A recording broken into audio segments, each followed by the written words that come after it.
لدى العديد من العرب أسباب قوية تجعلهم يكرهون الرئيس الروسي فلاديمير بوتين، غير أنه يحظى بشعبية مفاجئة بين العديد من العرب. فلماذا؟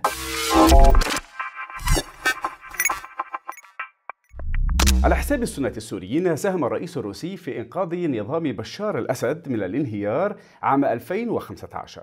التكلفة كانت أرواح الكثير من المدنيين الأبرياء وتدمير المدارس والمستشفيات.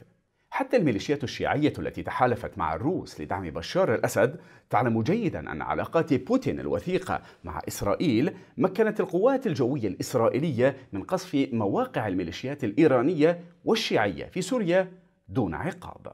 مع ذلك يتمتع بوتين بشعبية واسعة بين العديد من العرب من مختلف الأطياف السياسية.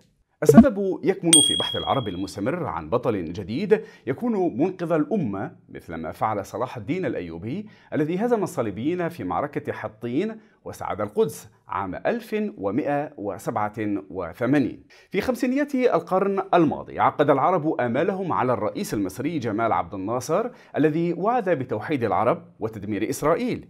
تلك الآمال تبخرت بعد هزيمة عام 1967. مع نهاية عقد الثمانينيات برز أمل جديد تجسد في شخص الرئيس العراقي صدام حسين الذي هزم إيران بعد حرب استمرت 8 سنوات.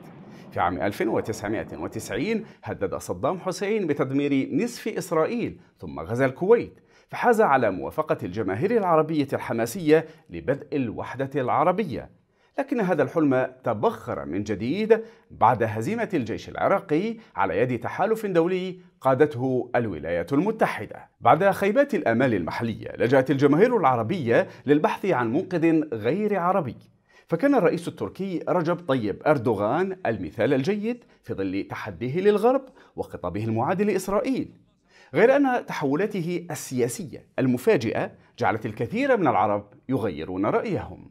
في تلك الأثناء انتشر انطباع لدى العرب بأن بوتين يمكن أن يصبح بطلهم الذي يملك قوة نووية مثيرة للإعجاب جعلته يتحدى الغرب وحلف الشمال الأطلسي، حيث تمكن من كسر شوكة الهيمنة الأمريكية في السياسة الدولية وسعى لاستبدالها بنظام متعدد الأقطاب. ينظر العرب عموما إلى بوتين على أنه زعيم قوي لا ينحني تحت الضغط ويريد استعادة مجد روسيا الضائع، كما يعتبرونه زعيم دولة كبيرة وقوية تتمسك بموقفها ضد الولايات المتحدة، والتي لا ترغب في مواجهته وجها لوجه لأن بلاده قوة نووية. عند الحكم على أفعال بوتين اليوم يعتمد العرب على اعتبار روسيا وريثة الاتحاد السوفيتي السابق الداعم للقضايا العربية، وفي مقدمتها القضية الفلسطينية، بينما يعادي معظمهم الغرب بالنظر إلى الدعم الأمريكي الثابت لإسرائيل. لذلك يميل العرب إلى الانحياز إلى أي دولة تعارض السياسة الخارجية الأمريكية. سيسرون لمشاهدة رئيس أوكرانيا اليهودي المدعوم من الغرب وهو صديق قوي لإسرائيل، سيسرون لرؤيته يخسر أمام روسيا. في المقابل يحرص بوتين على تعزيز العلاقات الروسية مع الدول العربية، خاصة في ظل حربه على أوكرانيا، والتي قد تجبر روسيا على العزلة الدولية لشهور إن لم يكن لسنوات. يدير بوتين شعبه بطريقة مماثلة لأغلب النخب الحاكمة في المنطقة العربية، مستخدما القوة لإجبار شعبه على الخضوع، وكلما أظهر قوته وعزمه في الحرب على أوكرانيا زاد الإعجاب به. ولا غرابة أنه يتميز بالهدوء والثقة والثبات. بالنسبة للحكام العرب فإن التواصل مع روسيا أسهل بكثير من التواصل مع الغرب، لأن موسكو لا تتدخل في شؤونهم الداخلية.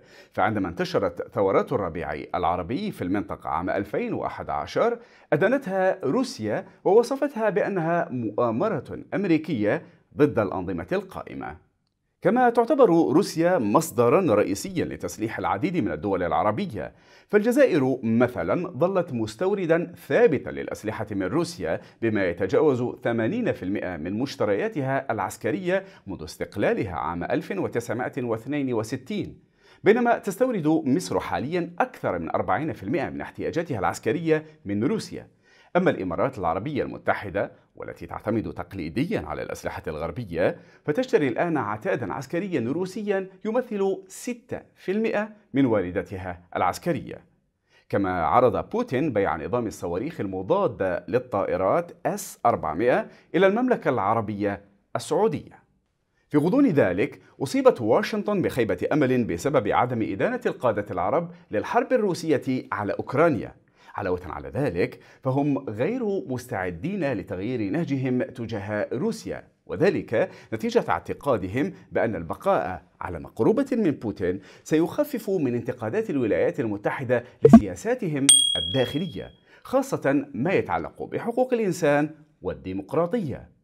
في المقابل يحاول بوتين الترويج لروسيا كملاذ من الهيمنة السياسية الغربية، بل ودرع أمني من الهيمنة الأمريكية كذلك.